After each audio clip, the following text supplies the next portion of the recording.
Assalamualaikum warahmatullahi wabarakatuh. Bertemu lagi dengan Mathmology. Kali ini kita akan membahas ANOVA atau juga dikenal sebagai uji F untuk tipe ANOVA single factor. Nah, ANOVA adalah singkatan dari Analysis of Variance atau dalam bahasa Indonesianya adalah analisis varian. ANOVA merupakan penjabaran serta pengembangan lebih lanjut dari uji T dan uji Z, terutama ini pengembangan dari uji T ya, yang hanya dapat melihat perbandingan dua kelompok saja.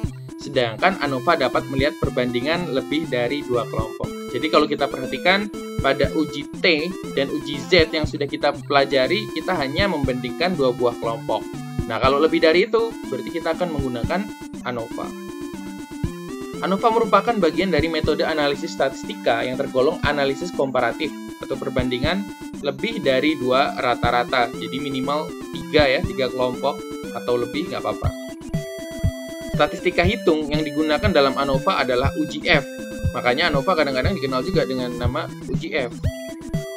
Dibandingkan dengan uji beda rata dengan menggunakan statistik uji Z maupun uji T, ANOVA mempunyai keuntungan yaitu dapat dilakukan uji beda rata untuk beberapa populasi sekaligus. Namun, ANOVA juga mempunyai kelemahan. Kelemahannya ialah apabila H0 ditolak, peneliti hanya mengetahui bahwa rata yang diteliti tidak berbeda secara signifikan. Namun, peneliti belum mengetahui manakah dari rata yang ada yang memiliki perbedaan yang signifikan dengan rata yang lain. Nah, kalau pada uji T atau uji Z, itu kita bisa menguji tuh. Misalkan μ1 lebih dari μ2 atau μ1 kurang dari μ2 gitu ya. Tapi pada uji ANOVA kita hanya bisa menguji μ1 tidak sama dengan μ2, tidak sama dengan μ3 dan seterusnya seperti itu. Kita tidak bisa menjustifikasi rata-rata mana yang lebih baik seperti itu ya. Untuk menutup kelemahan ini perlu dilakukan uji pasca ANOVA, disebut juga uji lanjut atau komparasi ganda. Jadi andaikan pada uji ANOVA nanti ternyata H0 ditolak dan H alternatif yang diterima, maka itu diperlukan uji lanjut pasca ANOVA. Dalam tutorial ini nanti secara keseluruhan akan dibahas model ANOVA sebagai berikut. Jadi ada 3 jenis ANOVA ya.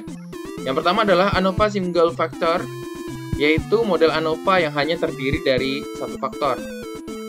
Kemudian yang kedua adalah ANOVA two factor without replication, yaitu model ANOVA yang melibatkan dua faktor tanpa menguji interaksi antar faktor. Dan yang ketiga adalah ANOVA two factor with replication, yaitu model ANOVA yang melibatkan dua faktor dan juga sekaligus menguji interaksi antar faktor. Nah, kita membicarakan yang pertama aja dulu ya, untuk ANOVA single factor, yaitu model ANOVA yang hanya terdiri dari satu faktor. Contoh kasusnya seperti ini. Seorang peneliti ingin meneliti tinggi badan para pemain sepak bola di setiap posisinya. Apakah terdapat perbedaan yang signifikan antara rata tinggi badan penjaga gawang, pemain belakang, gelandang, dan penyerang? Untuk kepentingan analisis data diambil secara random sejumlah pemain sepak bola dan data tinggi badan dalam sentimeter sebagai berikut. Diasumsikan semua persyaratan analisis variansi dipenuhi dan uji analisis dilakukan pada tingkat signifikansi 5%. Baik, sekarang akan kita pastikan. Yang pertama di sini adalah perbedaan yang akan kita uji. Nah, kemudian di sini terdiri dari 4 kelompok. Maka di sini dapat kita lihat ini adalah uji beda rata untuk 4 kelompok ya. Sehingga kita akan memastikan bahwa ini akan menggunakan uji ANOVA single factor. Oke, maka langkah yang pertama kita akan menentukan atau merumuskan H0 dan H alternatifnya. Nah, dapat kita lihat di sini kita ingin mencari tahu perbedaan tinggi badan pada tiap posisi pemain sepak bola.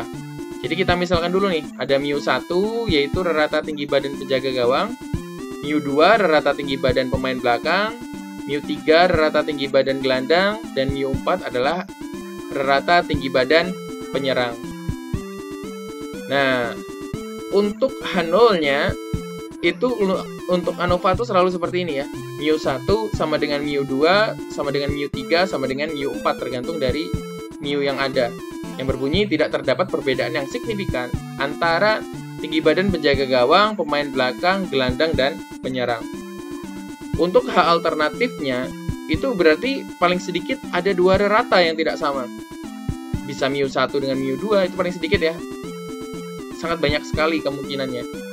Nah, maka untuk H alternatifnya berbunyi paling sedikit ada 2 perbedaan yang signifikan antara tinggi badan penjaga gawang, pemain belakang, gelandang, dan penyerang. Langkah berikutnya adalah kita menentukan taraf signifikansinya. Dari soal sudah jelas, taraf signifikansinya adalah 5% atau 0,05. Kemudian kita tentukan uji statistik. Tadi sudah kita tentukan sebenarnya di awal, yaitu ANOVA single factor ya. Kemudian kita akan menghitung nilai statistik ujinya dengan menggunakan Microsoft Excel. Jadi seperti biasa, dari soal yang tadi tabelnya kita ketik kembali di Microsoft Excel untuk dianalisis. Setelah diketik, kemudian kita klik data, kemudian kita pilih data analisis, dan kita pilih ANOVA single factor ya. Kita klik OK, maka akan muncul tampilan seperti ini.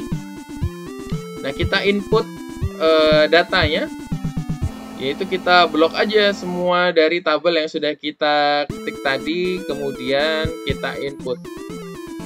Setelah itu, ini penting sekali, group by columns atau rows ya. Jadi ini apakah digrupkan sesuai kolom atau baris. Nah, ini kan kita menuliskannya secara kolom nih. Penjaga gawang datanya kolom ke bawah, main belakang datanya kolom ke bawah, tidak menyamping ya, maka ini kita klik kolom. Andaikan nanti datanya kita tulis secara menyamping, maka kita pilih yang baris atau yang rows itu ya.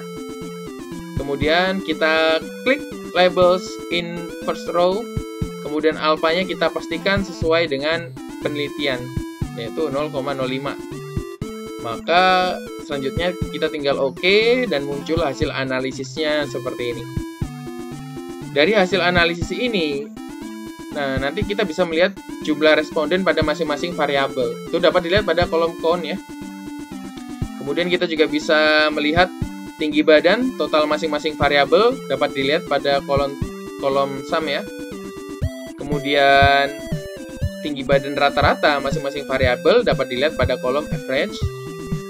Kemudian varians tinggi badan masing-masing variabel dapat dilihat pada kolom varians. Berikutnya ini yang paling penting adalah kita harus tahu p-value-nya, yaitu nilai probabilitasnya. Nah, nilai probabilitas inilah nanti yang akan kita uji ya, berdasarkan nilai tingkat signifikansi yang sudah kita pilih. Nah, maka langkah selanjutnya kita akan menentukan kriteria keputusannya terlebih dahulu. Kriteria keputusannya adalah kita harus menolak H0 jika nilai probabilitas lebih kecil dari taraf signifikansi yang ditetapkan. Tadi dari soal adalah 0,05. Maka keputusan ujinya, tadi kita sudah punya nilai probabilitas, kita punya nilai taraf signifikansi. Oh, ternyata lebih kecil nilai probabilitasnya dibanding taraf signifikansi. Artinya, di sini keputusan ujinya adalah H0 ditolak. Karena H0 ditolak, maka yang diterima adalah H alternatif nih.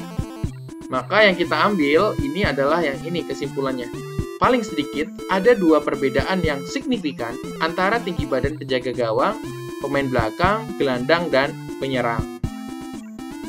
Nah, kesimpulan ini berarti tidak semua pemain sepak bola memiliki rata tinggi yang sama. Dengan kata lain, pasti terdapat paling sedikit 2 rata yang tidak sama, sehingga perlu dilakukan uji lanjut pasca ANOVA untuk melihat manakah yang secara signifikan mempunyai rata yang berbeda. Nah, pada tutorial kali ini saya tidak akan membahas untuk uji lanjut pasca ANOVA. Mungkin akan kita bahas untuk video selanjutnya. Jadi intinya ketika H alternatif itu diterima, maka diperlukan uji lanjut pasca ANOVA untuk melihat kalau ada yang berbeda, itu mana yang berbeda. Demikian dulu untuk tutorial kali ini. Semoga dapat dipahami dengan baik. Tetap sehat, tetap semangat. Sampai ketemu lagi di video selanjutnya. Wassalamualaikum warahmatullahi wabarakatuh.